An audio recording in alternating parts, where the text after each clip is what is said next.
Okay, so let us come to the WhatsApp. As I said, I am guilty as well, but I am not guilty in one way. So I'll give you a few examples. I go for a holiday. Oh, I am on a holiday actually, right? I am visiting different parts of the country of Canada, and I go for some sightseeing. I take pictures. After taking pictures, till the taking of pictures is fine. But after taking the pictures, I do one big thing, which is an addiction. Till taking the pictures is not an addiction. But after that, I do something which can come in the table of addiction. And what is that? Posting. Posting. Fine, till posting also is not so bad. But once I post it on Facebook, there are those three big icons coming below. What are those three captions? You don't know? You all don't use Facebook? No, I have an account, but I don't use it. So okay, okay. So people here are not saying. Anyone else wants to share? What are those? I don't use Facebook as well. Yeah, that's okay if you don't use. I'm speaking from those people who use it. Oh yes, thanks Sabrina. So there are three things: like, comment, and share. Right? Yes. After we post it. And nowadays likes are shown like that. Actually, it's not a very good sign to do like that, but nowadays the world is like that. So if I have 100 likes, I'm fine. I feel so happy. But someone does like that, one dislike, what does it happen to my state of mind? You all can answer. I don't like it. I feel, what is the problem with this guy? 100 people like it and one person not liking. What is the reason? Is he having some problem with me? Why is he like that? So that's first thing. Second is share. Some people start sharing the post. I feel, oh, better, but others are not sharing. So I very quickly ask them, oh, what is the problem? You're not sharing it further. You didn't like it. See my state of mind, how it is affected. And the third most important one is comment. These three icons are there: like, share, and comment. So many nice comments come. Oh, wow, it's nice, Canada, blah, blah, all that. And suddenly a comment comes. The dress which you are wearing doesn't go well with the, like, whatever. So what happens to my state of mind when I see all these? See, so I went for a holiday. I spent money. I'm enjoying my time. Till that is fine. But then why do I want to show it to the world that I'm doing all this? That's addiction. Am I trying to flaunt my money? Am I trying to flaunt my status? Am I trying to show off that, see, I have gone to places where you are not able to go? So if I am so dependent on social media, see, I am feeling happy, fine. But if I'm sharing my happiness, fine. But why should my happiness be dependent on someone else's like, someone else's comment, and someone else's share? So this is called addiction, and this is what we are looking at as doctors now, because we see that there are many people who are addicted to alcohol, maybe cigarette smoking, but nowadays these soft addictions, what we call social media, are coming up in a big way. And it is not a long time further that we will start having WhatsApp and Facebook hospitals. In the sense, people will be so disturbed mentally because they are not getting the number of likes they want. They are not getting the comments they want. So it's being a very, very big mental health problem. And we are already seeing that. And particularly the adolescents. They are just young children going into adulthood, and they are going through all this. And as you can see, all of them constantly are on Facebook and WhatsApp. And moreover, just to give you another side of this, that on Facebook or some other apps as well, people type that they are here and here, location wise, they are enjoying somewhere. And then it is these people in their houses are robbed, because all these people sitting online, what we call those, the ones who hackers, the cyber attackers, those all are just waiting for these opportunities to know that who is not there at his house, and they go and just loot his house. So this is one way. So this shows that how unstable my mind is. I am happy doing something, I am sharing, that's also fine. But why should I be so dependent on what other people are telling me? Same thing applies to addiction of, say, clothes.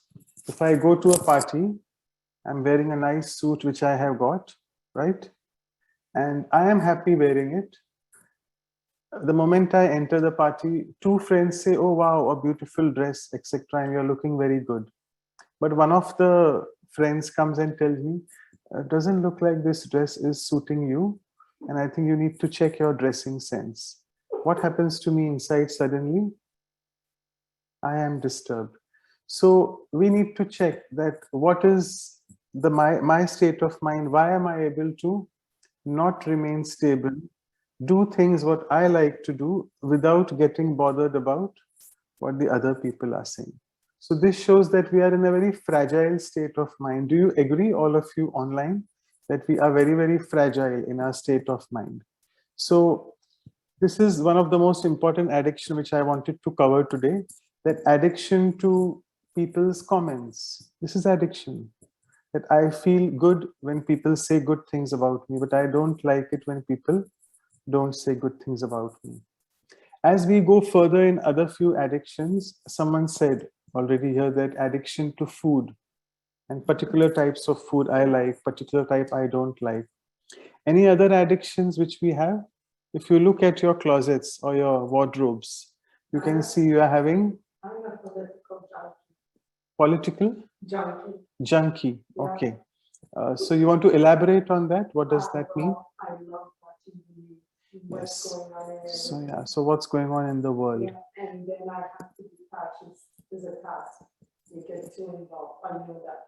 But I don't have it. I don't go to what you're saying with, like, I'm not really live on Facebook, so I don't really know, but I've never understood this need of comment and approval, whatever. But I'm a political person. Yeah, so see, one of the sisters here is sharing that she's addicted to a political junk, in the sense to news which is around, and listening to what's happening in the world. So to some extent, it is fine if I hear the news just to keep myself updated what's going on. But if I am just so glued to that I just can't live without that, then it becomes an addiction. So all of us need to check what we are addicted to.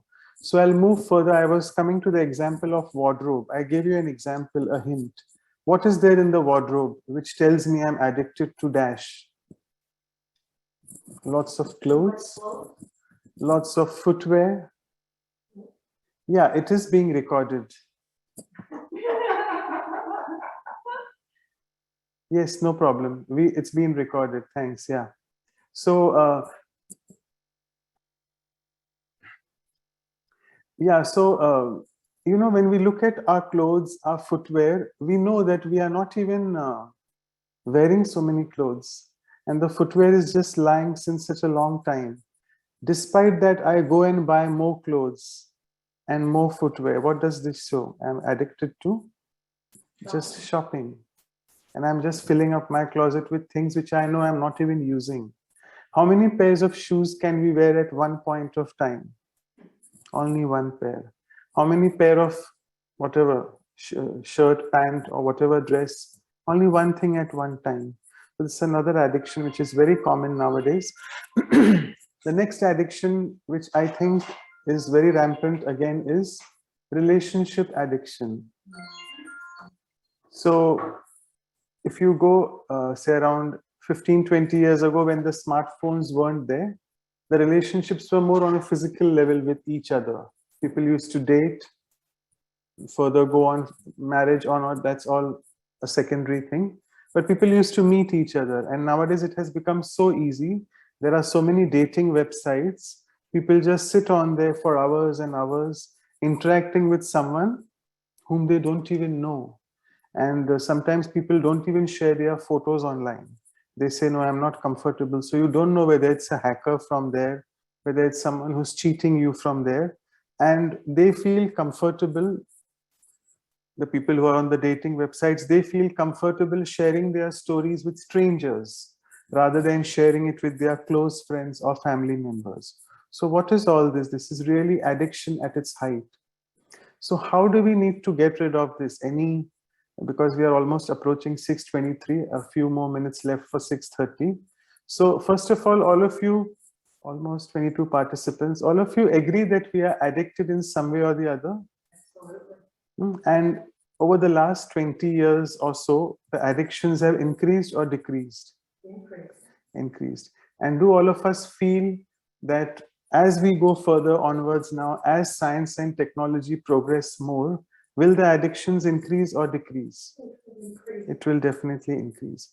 So in this maddening world of science and technology, why I'm using the word maddening, science as technology has given us a lot of good things as well.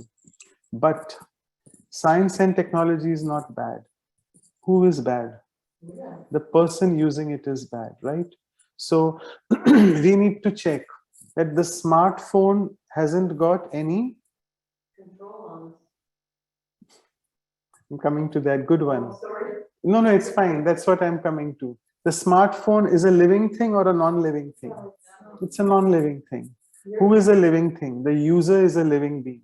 So as you rightly said, don't worry, it was right, that a non-living thing is controlling a living thing or a living being.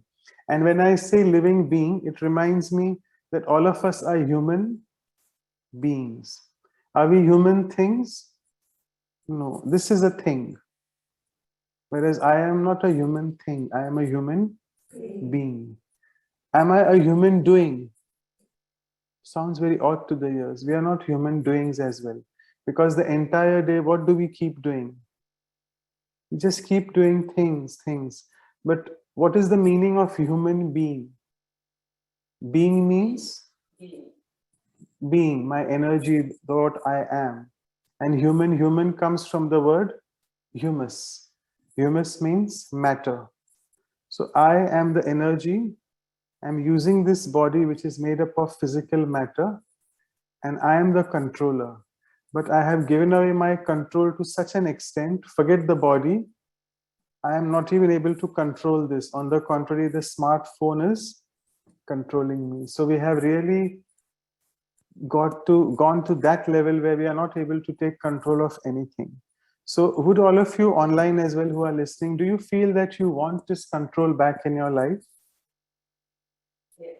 Yes, obviously all of us would say it's a yes. And how do we do that? It's not very easy. I can go and give you, yes? Turn it off. Yeah. So, yes. So Sabrina is saying, I like your answer, Sabrina. Disconnect. Yes. Good. So, when I say disconnect is not a very good word. It doesn't sound very nice. It's like detached from the entire world. But can we do something whereby we are in the world and can get disconnected? That is what we call detachment. Can we practice detachment? At least to say from the mobile first to start with? Yes, we can. And when I say detachment, please understand the perspective of detachment. I don't mean to say detach yourself from the people. I don't mean to say detach from your jobs and sit at home. Detach from your mobile phone, don't use mobile phones. I'm not saying that when I say detachment.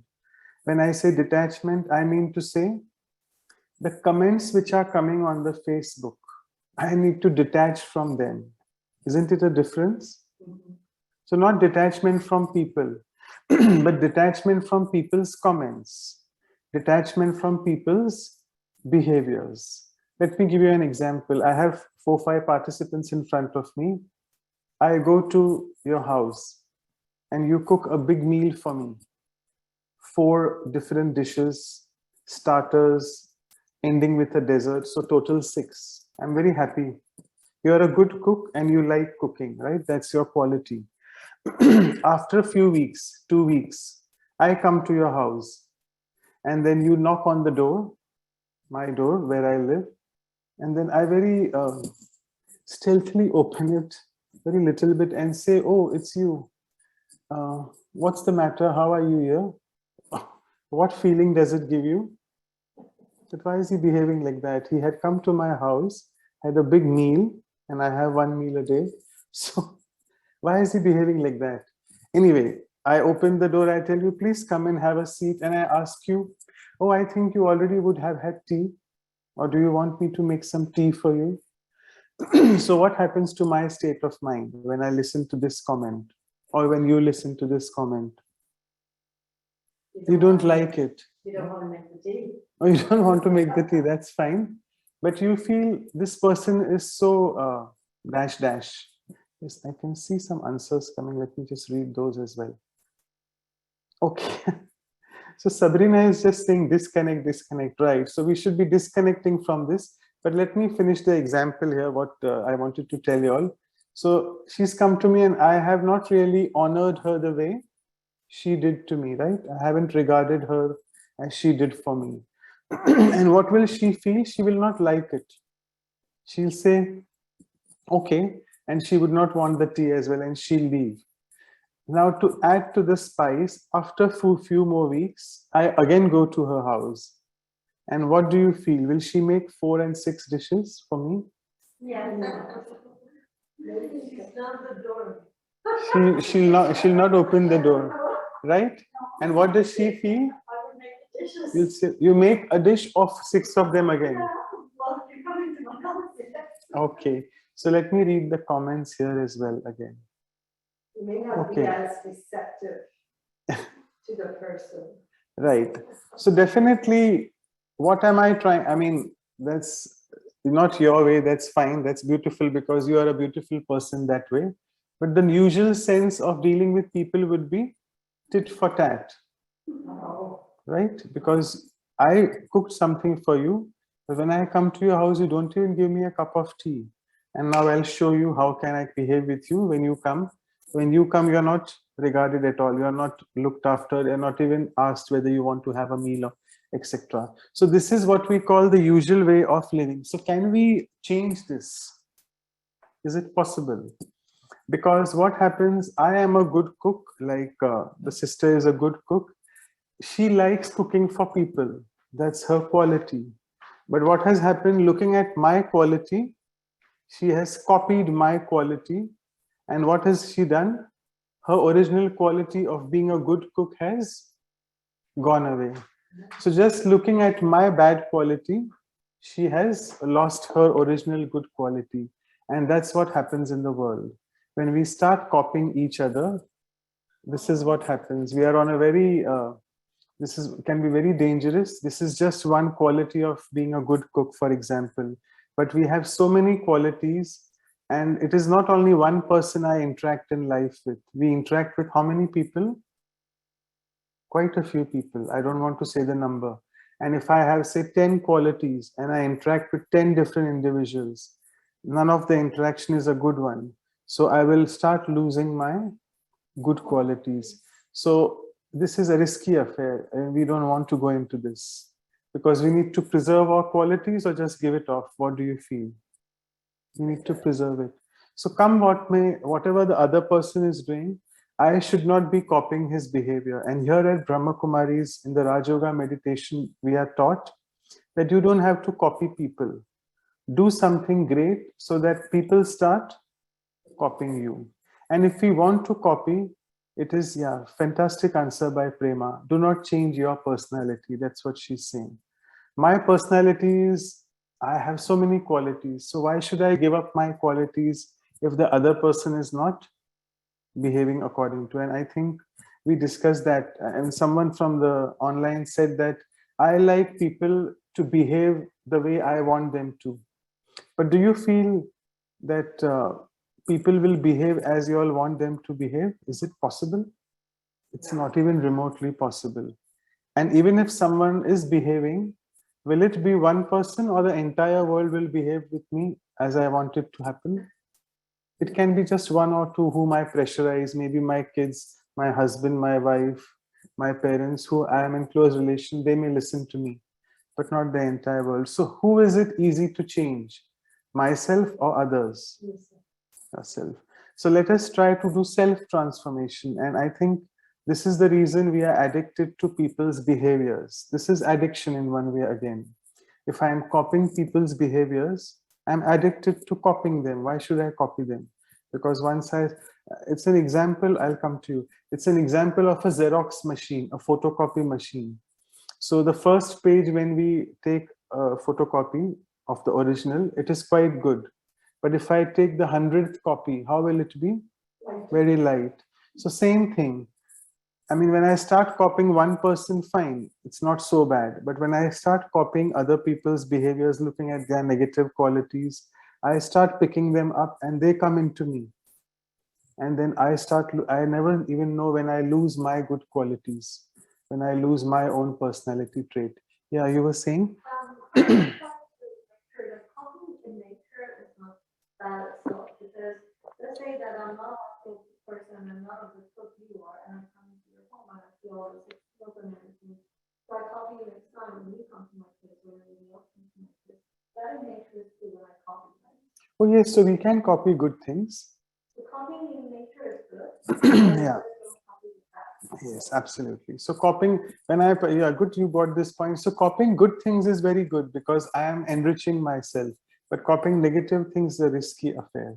But what do you feel that in this world, how many people are there who want to copy good things? It's a big question mark. And I think good things sell or bad things sell. What do you feel? Or say negative news sells more or positive news sells more? What do you feel? Oh, negative. Negative. But for the smartphone and the entire news world the political world, entire world is full of negative news. Yes. In the newspaper as well, you get good things, but they are not on the first front page. They are somewhere beneath on the third or fourth page, a very small column. So therefore, I think we are in a world full of negativity. We are surrounded by a lot of negativity. How much soever we try to maintain our positivity and retain our positivity, we are pulled by negativity. So it can be a bit challenging in this world to retain your positivity. So therefore, I just picked up on this point that it's best not to copy people, particularly the negative things. Okay. So what can we do? The audience can answer this now. So what can we do to stop this addiction? I'll just revise the addictions which we have covered so far. Addiction of social media, addiction of wrong eating habits, addiction of sleep, addiction of political news. Someone said addiction of people behaving like me. And then other things were addiction of relationships, addiction of clothes, etc., etc. So what is the way to make sure that my mind remains stable? Can you all suggest something? You all said a very beautiful thing, detachment. I'll just revise that. Detachment from what? Not from people, but from people's behaviors. Detachment from people's attitudes. Detachment from people's comments. They are commenting, but it's okay. And when I say detachment, I'm trying to respect that person.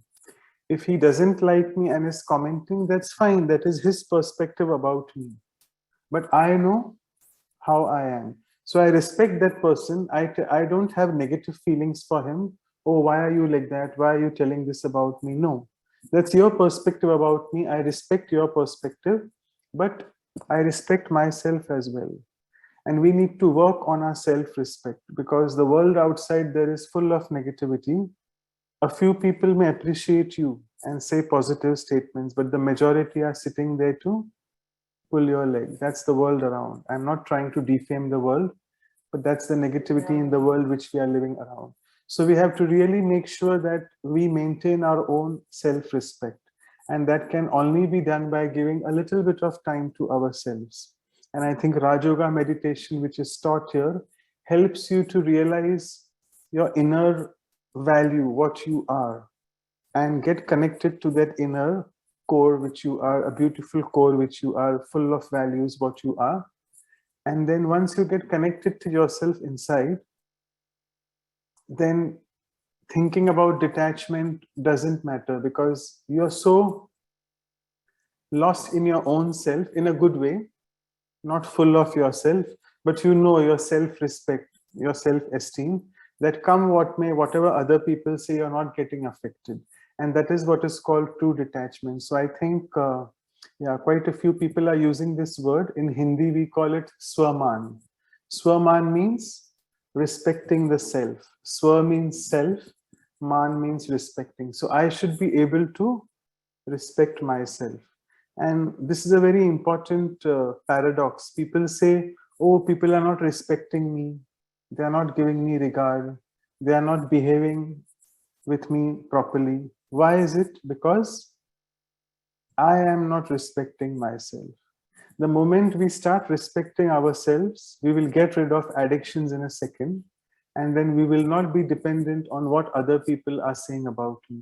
So do all of you on the online participants, do you all want to experience practicing this self-respect or swaman and want to get rid of these addictions? People have started answering yes. So yes, so I'll go further. Yeah, someone is saying that thank you for talking about addiction to political news as well. Yeah, it was one of the sisters here said, so I took that point. So we are a group of a nice 25, 30 people together online, offline. So what we'll do is it is 6:40 now. We have just around 20 more minutes. So I would want you all to experience the inner being, the inner core, what I am or who I am, and what are my values. So for that, I would take you into the meditative experience in the last 10 minutes. And before we go that, can we have a few questions from your side if you have any questions? So you all are welcome to maybe open your video cameras as well and ask. We can stop pause the recording. Yeah, it question will and answer, so that pauses that one. um, Okay.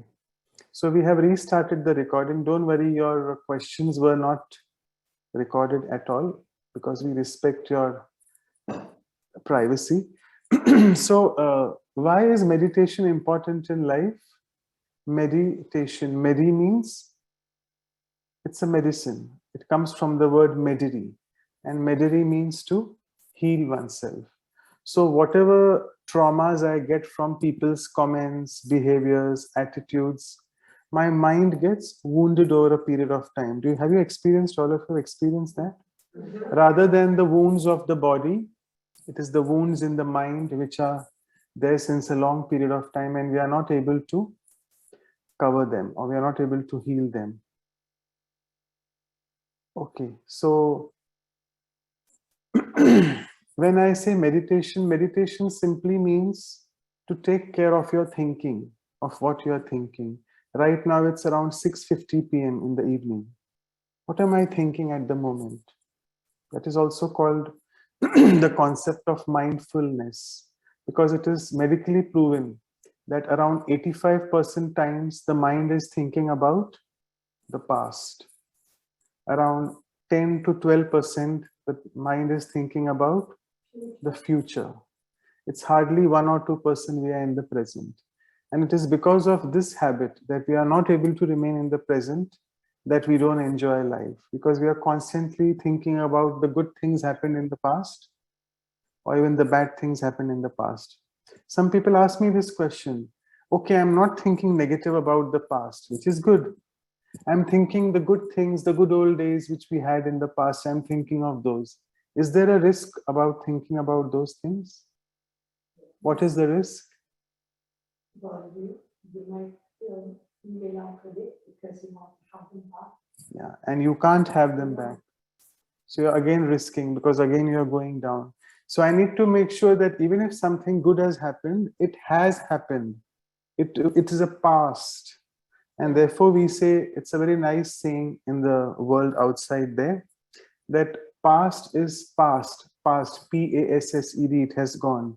What we call it is a, in one way, cancelled check of your life, which you can't encash. It's a check which has been cancelled. You can't use it. Future is a promissory note, which means if I have a check, someone has a demand draft or a check, some date is written on there after 2 months. I have to wait for the 2 months to get the cash from that check, right? So future is something which is also not in my hands. So what is the present cash available? The present time. And it's a beautiful word. The present time is a present for all of us, which we really have not realized. It's a present for us. Present means a gift.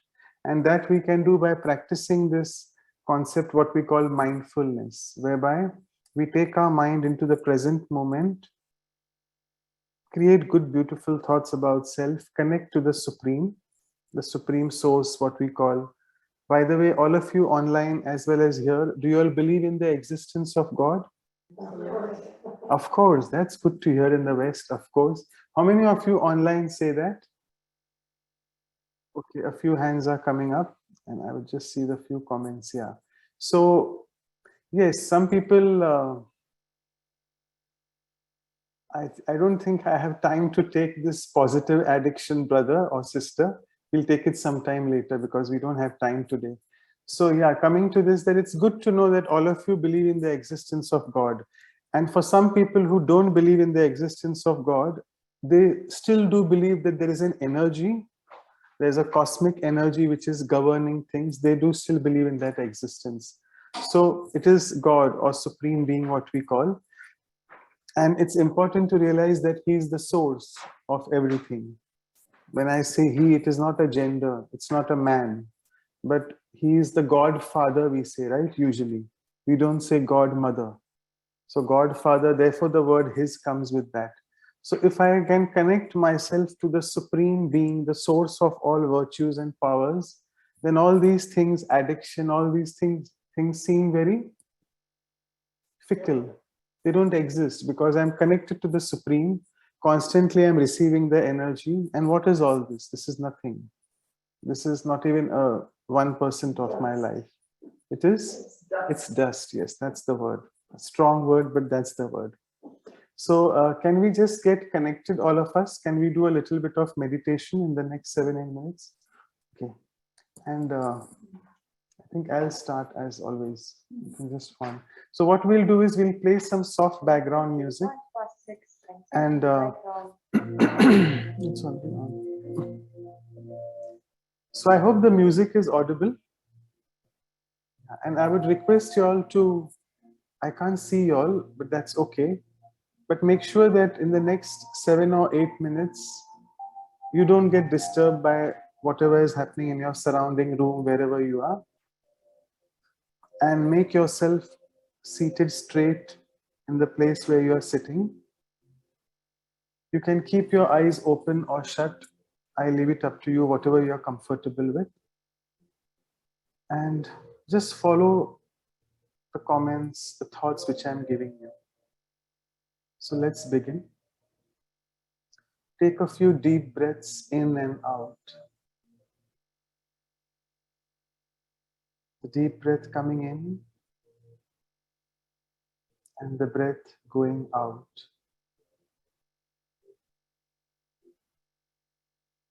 And as you do so, your body starts getting relaxed. Relax your body.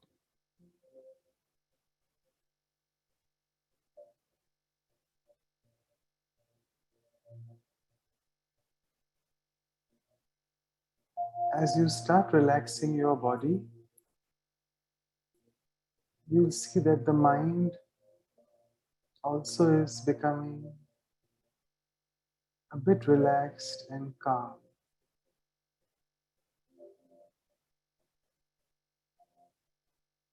And in this relaxed state of mind, create this beautiful thought. I am a peaceful, positive being.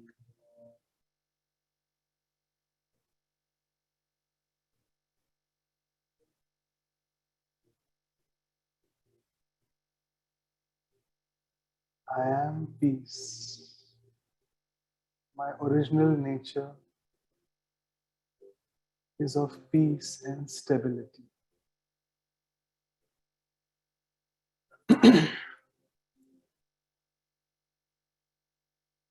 And see, how do you feel when you tell these comments to yourself?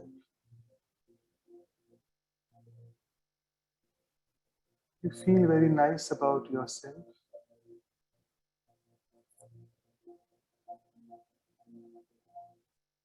And it gives you a sense of well-being.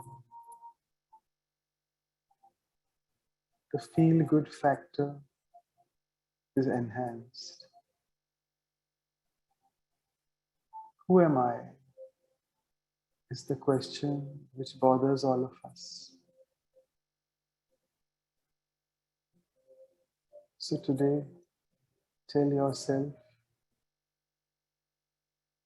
I am this beautiful being of light, the conscient energy, which is full of values, virtues, and powers.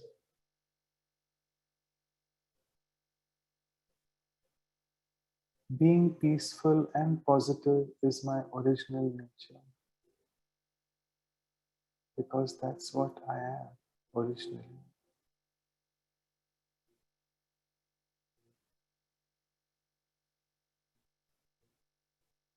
The moment I start creating such positive thoughts,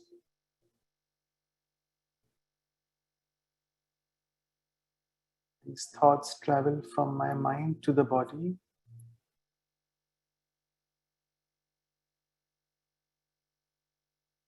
and positive hormones or good hormones start getting secreted,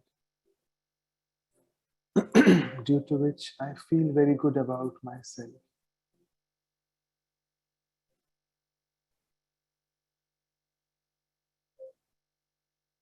And this is what is called developing self-respect. Respecting the self for what I am.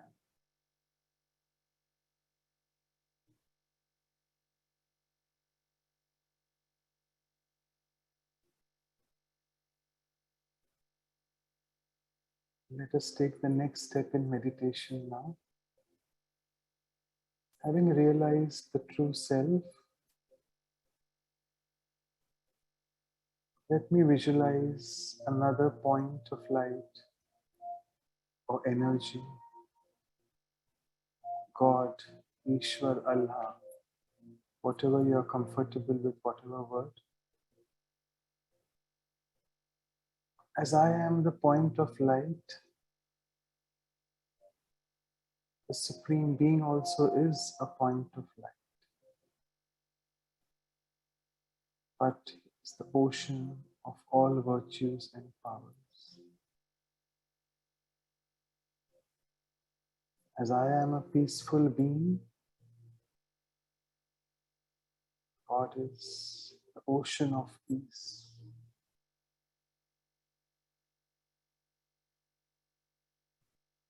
Let me try to connect to that ocean. Visualize that ocean of peace on the top of your head and see the rays of peace entering your body.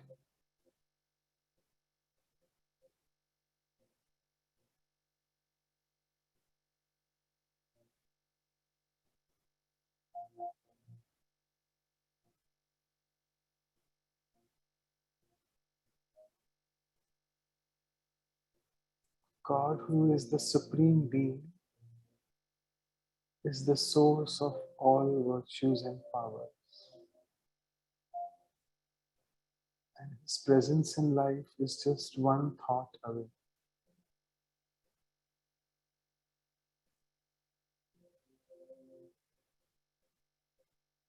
The moment I connect to the divine source, I start filling up myself with that supreme energy.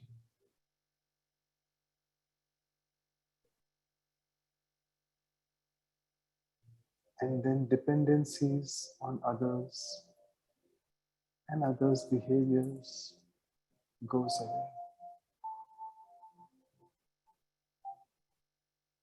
I am a totally detached being, but along with being detached, I'm equally loving as well.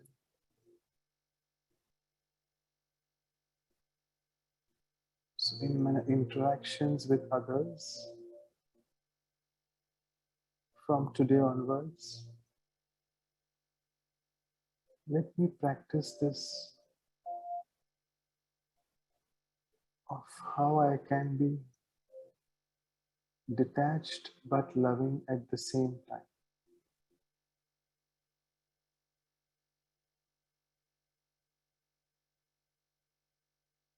Being in the company of people, but detached from their comments, behaviors, and attitudes. Respecting them for what they are and their perspective, but still maintaining the high self-esteem of who am I, and see what wonders you create in life when you start doing this.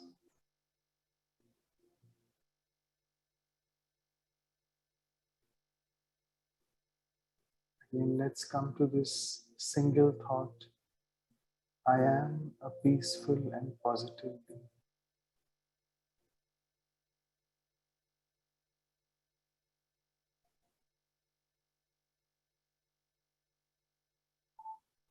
And as each one of us in this room who's offline, and all of you on Zoom online, are situated in this beautiful thought of being peaceful, all of us radiate this energy of peace in the surrounding where we are.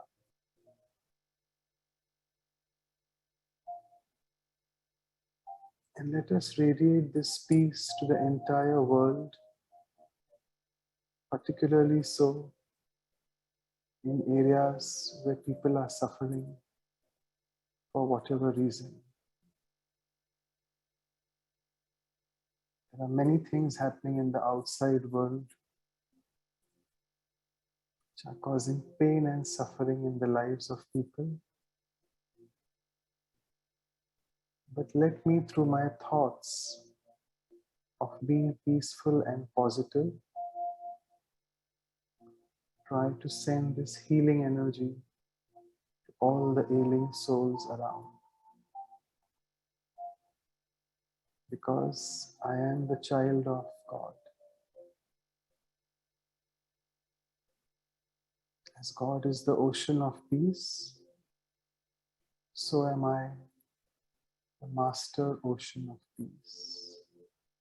The peaceful being radiating peace to one and all, the entire world.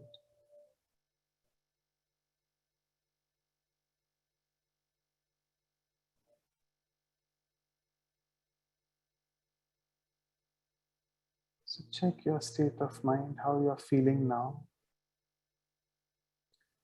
Just 10 minutes of this brief meditation which we did.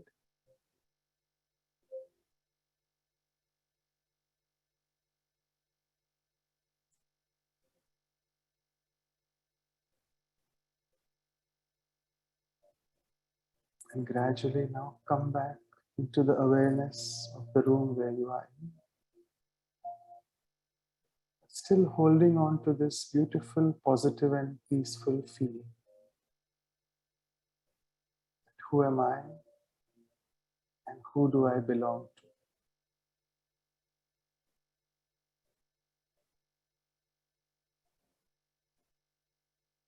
Om Shanti.